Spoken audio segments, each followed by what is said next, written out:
We're driving the Lotus Elise and the Mazda RX8 because they're dying for 2012, and they're both very great cars.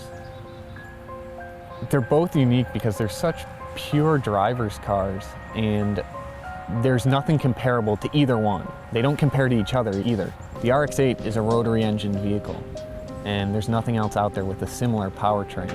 You can spin it up to 9,500 RPM. It's so smooth, so visceral, just feels so good, and you can't help but every time you get on the throttle to just take it all the way to 9,500 RPM. You can't be short shifting at 6,000, 7,000, 8,000. Take it all the way to red line. The Elise is purity in an automobile defined, and it will teach you so many things about a car that you didn't understand until you've been behind the wheel of an Elise.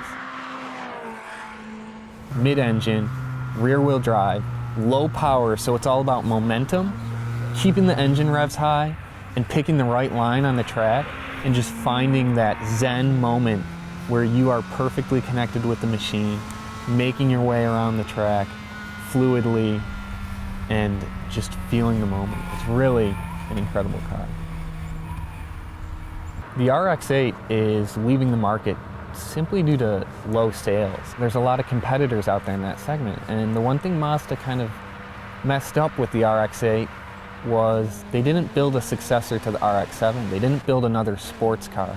They made a Grand Tourer, and it didn't really resonate with the market. It was certainly appreciated and well received when it debuted, but going on 6, 7 years, sales have totally slumped, totally fallen off, and it's just going away. The Lotus is leaving the US market, but it's not gone for good. It's still going to be sold in Europe, and it has to leave the US because Lotus had an exemption from the government to sell here with simple airbags. And that exemption expires, meaning Lotus would be required to fit more complex, dual-stage, smart airbags.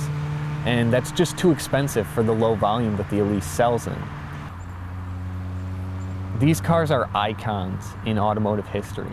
They are significant points on the timeline, starting from the development of the car, way out into the future. 50 years from now, 60 years from now, they'll be in books.